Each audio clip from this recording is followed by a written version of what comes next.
नमस्कार विद्यार्थी मित्रांनो, आज आपण इयत्ता 10वी विषय मराठी यामधील कविता क्रमांक 12 भरत वाक्य या कवितेचा संपूर्ण स्वाध्याय बघणार आहोत।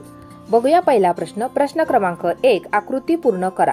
त्यातील अ दिला आहे चारित्र्य संपन्न बनण्यासाठी या ठिकाणी बघा 2 पॉइंट्स आहे, आवश्यक असणाऱ्या गोष्टी आणि दुसरं टाळल्या पाहिजेत अशा गोष्टी। आता या ठिकाणी आवश्यक असणाऱ्या गोष्टी आहेत या प्रकारे। पहिलं सुसंगतीत राहावे, दुसरं सुविचार ऐकावे, तिसरं बुद्धीचा कलंक झाडावा आणि टाळल्या पाहिजेत अशा गोष्टी।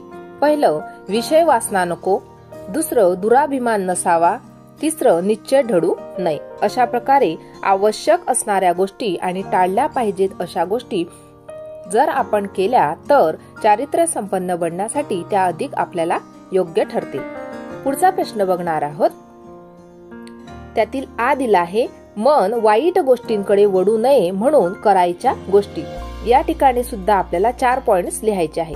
पहिलं मन भवचरित्र्यावर जडवावे म्हणजे परमार्थावर जडवावे, दुसरं मनातील निश्चय ढळू देऊ नये, तिसरं भजन करताना मन विचलित होऊ नये आणि चौथं मन मलिन होऊ देऊ नये। अशा प्रकारे मन वाईट गोष्टींकडे वळू नये म्हणून करायच्या या गोष्टी आहेत।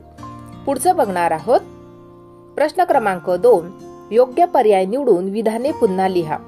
त्यातील अ दिला आहे कवींच्या मते मनातील सर्व इच्छा पूर्ण व्हाव्यात म्हणून। या ठिकाणी 4 पर्याय दिलेले आहे। यातील योग्य पर्याय आहे सतत परमेश्वराचे नामस्मरण करावे। दुसरं बघणार आहोत। आ दिला आहे संद ग्रीक मडीदडो म्हणजे काय। बघा आता या ठिकाणी याचं उत्तर आहे कमळातून मधु सेवन करणाऱ्या भुंग्यांप्रमाणे सज्जनांच्या पायाशी मन गुंतो, असा याचा अर्थ आहे। प्रश्न क्रमांक 3, खालील गोष्टींच्या बाबतीत कवी परमेश्वरांजवळ कोणती विनंती करतात। या प्रश्नाचे उत्तर आहे या प्रकारे। पहिली गोष्ट आहे निश्चय कधीही ढळू नये, दुसरं चित्त भजन करताना विचलित होऊ नये, तिसरं दुराभिमान सर्व गळून जावा आणि चौथं मन मलिन होऊ नये। अशा प्रकारे कवी परमेश्वराजवळ खालील गोष्टींची विनंती करतात। पुढचा प्रश्न बघणार आहोत। प्रश्न क्रमांक 4, खालील ओळींचा तुम्हाला समजलेला अर्थ लिहा। त्यातील अ दिला आहे मती सदुक्त मार्गी वळो म्हणजे या ओळीचा अर्थ आहे कुमार्ग सोडून चांगल्या मार्गावर बुद्धी वळवावी म्हणजे सत्कार्य करावे। दुसरं न निश्चय कधीही ढळो म्हणजे दृढ केलेला निर्धार कधीही विचलित होऊ नये। पुढचं बघणार आहोत। प्रश्न क्रमांक 5, काव्य सौंदर्य। त्यातील अ दिला आहे सुसंगती सदा घडो सुजन वाक्य कानी पडो, या ओळींचे रसग्रहण करा।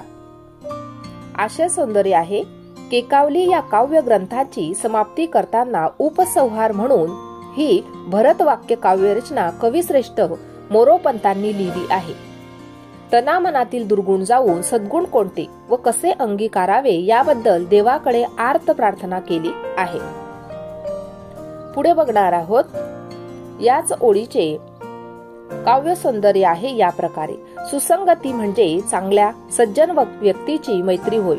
गुणवान व चारित्र्यवान माणसांच्या संगतीत सदैव राहावे म्हणजे आपली आत्मिक प्रगती व ज्ञान प्राप्ती होते, असा आशय उपरोक्त ओळींमध्ये व्यक्त झाला आहे। सुजन वाक्य म्हणजे सुविचारांची धारणा जर केली तर मन निर्मळ व प्रेमळ होते, असाही सुयोग्य सल्ला मोरोपंतांनी जनसामान्यांना दिला आहे।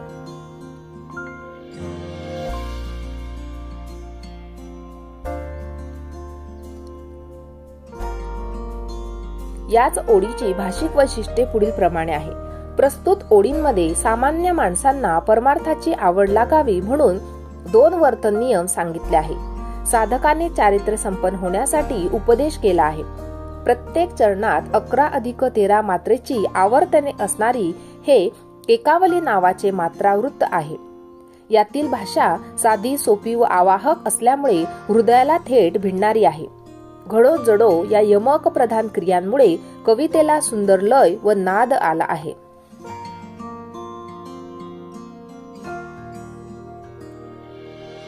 दुसरं दिला आहे आ दिला आहे स्वत्व हृदया कडो दुराभिमान सारा गडो, या काव्य पंक्तीतील विचार सौंदर्य स्पष्ट करा।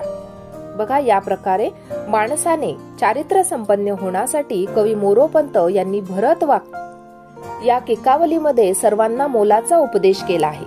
सत्संग करून माणसाने सन्मार्गाला लागावे, चांगला मार्ग आचरण्यासाठी बुद्धीला योग्य वळण लावणे, स्वतःमधील स्वत्व मनोमन ओळखावे, आत्मविश्वास वाढवावा, गर्विष्ठपणाचा त्याग करावा, दुराभिमान अजिबात बाळगू नये, आपले मन वाईट विचारांनी मलिन भ्रष्ट करू नये, मन शुद्ध करावे, आत्मज्ञान वाढवावे, आत्मज्ञानामध्ये सर्व अनिष्ट गोष्टी जाळून टाकाव्यात.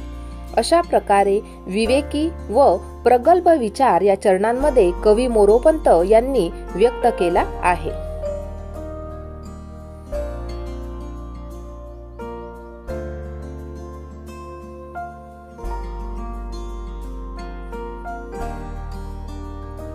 पुढचा प्रश्न बघणार आहोत. ई दिला आहे, सत्प्रवृत्ती व्यक्तींची तुम्हाला जाणवलेली वैशिष्ट्ये तुमच्या शब्दात लिहा. सत्प्रवृत्त व्यक्ती म्हणजे सज्जन व्यक्ती. ते मनाने अतिशय निर्मळ असतात. सर्व प्राणी मात्रांबद्दल त्यांच्या मनात नितांत प्रेमभाव वसत असतो.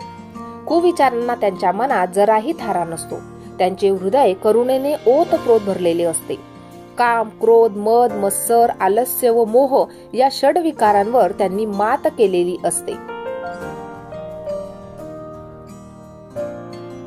त्याचप्रमाणे ते सदैव परोपकारी असतात. दुसऱ्यांच्या दुःखाने व्यथित होणारे त्यांचे मन सतत तळमळत राहते. त्यांच्या हातून सदैव सत्कार्य घडते. त्यांच्या हृदयात दया, क्षमा, शांती वसत असते. सत्प्रवृत्त व्यक्ती अंतर्बाह्य पारदर्शक असते. म्हणून सज्जनांचा सहवास असावा व त्यांच्या विचारांचे श्रवण करणे अत्यंत महत्त्वाचे आहे.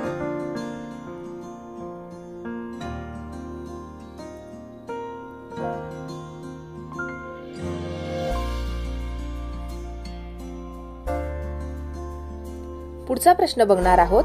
वाईट गोष्टींचा मोह टाळण्यासाठी तुम्ही कोणते उपाय सुचवाल ते लिहा. सर्वप्रथम चांगल्या गोष्टी व वाईट गोष्टी कोणत्या यांची निवड विवेकबुद्धीने करावी. त्यानंतर वाईट गोष्टींचा त्याग करण्यासाठी मन खंबीर करावे, बुद्धी स्थिर ठेवावी, चंचलता सोडून द्यावी, चांगल्या मित्रांच्या संगतीत नेहमी राहावे, त्यांचा योग्य तो सल्ला घ्यावा, थोरा मोठ्यांचा आदर करावा, त्यांच्या अनुभवाचे बोल ग्रहण करावे. पुढे बघणार आहोत. चांगल्या संस्कारमय पुस्तकांचे वाचन करावे, सद्विचाराचे वर्तन करावे, दुसऱ्यांचे मन जाणून घ्यावे, शक्यतो परोपकार करावा, आपल्या वागण्याने कुणीही दुखावणार नाही याची काळजी घ्यावी, प्रेममय हृदय धारण करावे, जनात आपण प्रिय ठरू असे वर्तन करावे. अशा प्रकारे आज आपण कविता क्रमांक 12 भरत वाक्य या कवितेचा संपूर्ण स्वाध्याय पाहिला. आजचा व्हिडिओ कसा वाटला ते नक्की कमेंट करून कळवा आणि व्हिडिओला लाईक, शेअर आणि सबस्क्राईब करायला विसरू नका मित्रांनो. धन्यवाद.